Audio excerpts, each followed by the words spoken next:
convoy crossed the border at 03:14 hours. No announcement, no parade. Just 8 angular shapes moving through the darkness under complete electronic silence.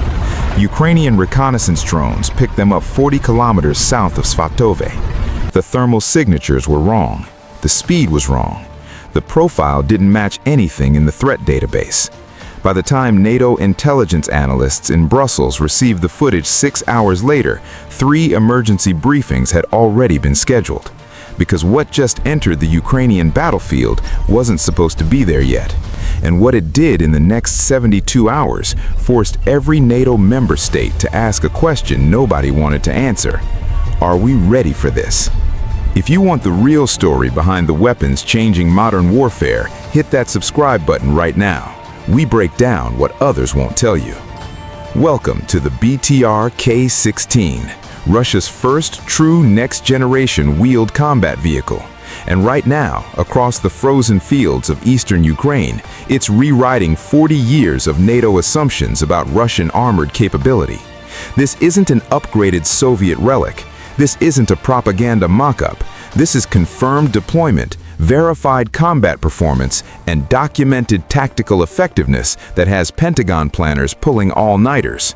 And if you think Russia is still fielding Cold War junk, the next 9 minutes are going to completely change your understanding of what's actually rolling across that battlefield. Let's start with what Ukrainian forces saw first. January 17, 2025, a mechanized push near Crimea. Russian forces launched a coordinated assault using what observers initially reported as BTR-82As, standard Russian wheeled armored personnel carriers that Ukraine has been facing since 2022. But something was different. The lead vehicles hit a minefield that should have stopped the advance cold. Standard BTR-82As have ground clearance issues and vulnerable belly armor. Mines are a death sentence, except these vehicles didn't stop. The first one triggered an anti-tank mine. There was an explosion, smoke, and then the vehicle kept moving, rolled right through. Ukrainian anti-tank teams adjusted fire. RPG-7s engaged at 400 meters, direct hits on the frontal arc. The vehicles kept coming, and when they opened fire with their main guns, the Ukrainian positions realized they weren't fighting BTR-82As anymore. The 30mm autocannon fire was too accurate, too sustained, and the range was too long. BTR-82As carry 30mm guns, but their fire control systems are notoriously unreliable on the move. These vehicles were engaging Ukrainian positions at 3,500 meters while moving at speeds exceeding 65 kilometers per hour across broken terrain. That shouldn't be possible, but the drone footage doesn't lie. And when NATO analysts reviewed the thermal imagery frame by frame, they identified the platform. BTR K-16, codename Boomerang, serial production variant. And according to every intelligence estimate from the past 2 years, it wasn't supposed to be in Ukraine in significant numbers until late 2025 at the earliest. Russia just moved up the timeline, and nobody saw it coming. So what exactly is the BTR K-16? Let's break down the platform, because understanding this vehicle means understanding where Russian ground warfare doctrine is headed. The K-16 is built on the Boomerang chassis, a modular wheeled combat platform that Russia has been developing since 2013.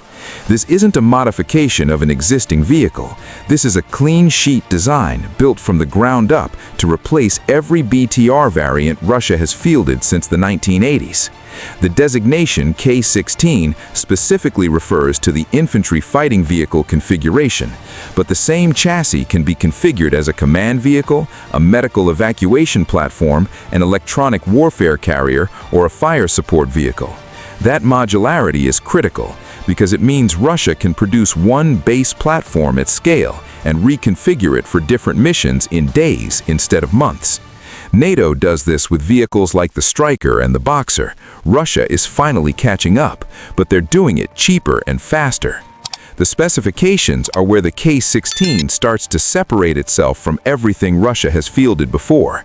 8-wheel drive configuration, independent suspension on all 8 wheel stations, powered by a KAMAZ 7850 turbocharged V8 diesel engine producing 750 horsepower.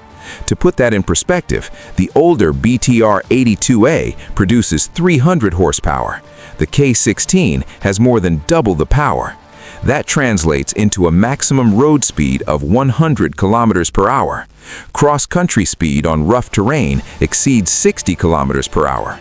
Compare that to NATO's Stryker, which tops out around 90 kilometers per hour on roads and maybe 50 cross-country. The K-16 is faster, and in a battlefield environment dominated by drones, artillery, and precision fires, speed is survival. Combat weight fully loaded is approximately 21 tons. That's lighter than the American Stryker at 23 tons and significantly lighter than the German Boxer at 33 tons. But here's the critical detail.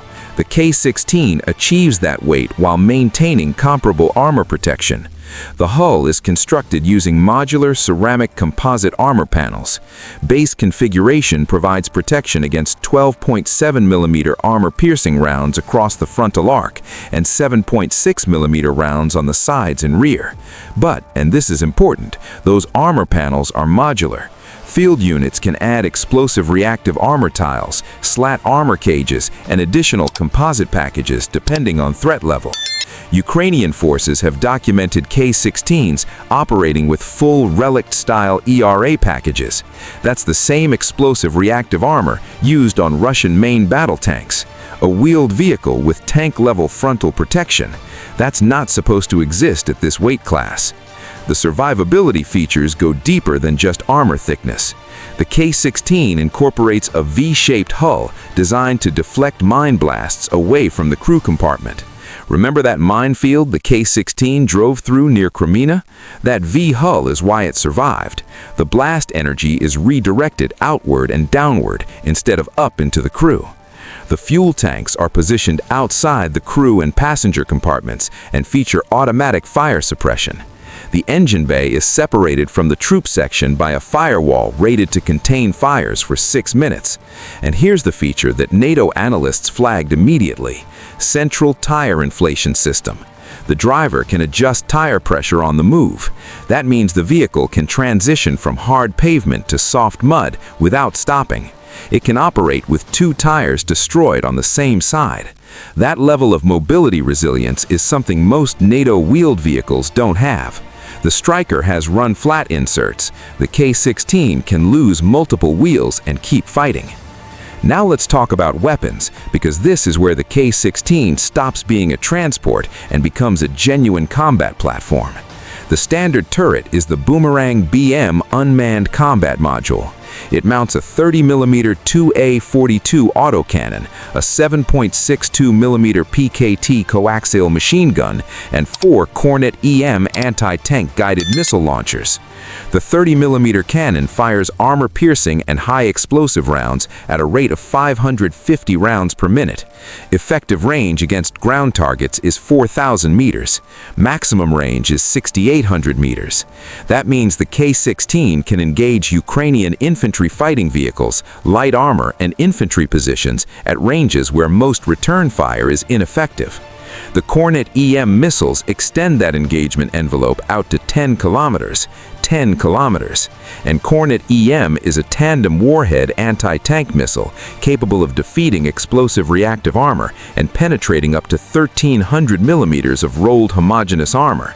That's enough to kill an M1 Abrams from the side or rear, enough to kill a Leopard 2, enough to kill anything Ukraine is currently fielding. The fire control system is where Russia made the biggest leap forward. The gunner's station features a stabilized thermal sight with automatic target tracking. That means the K-16 can fire accurately while moving at full speed across broken terrain.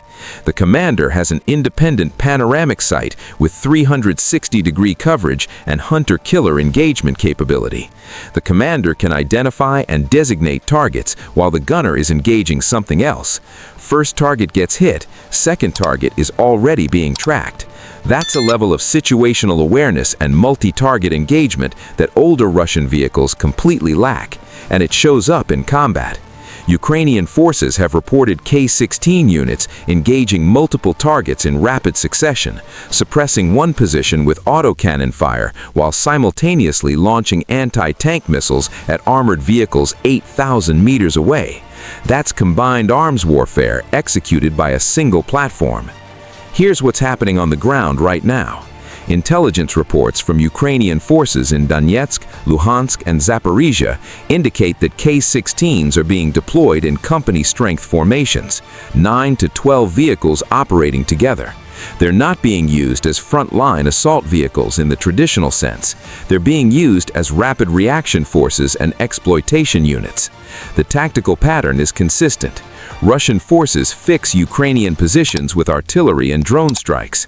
Once Ukrainian forces are suppressed, they engage with 30mm cannon fire and missiles from ranges where Ukrainian infantry can't shoot back.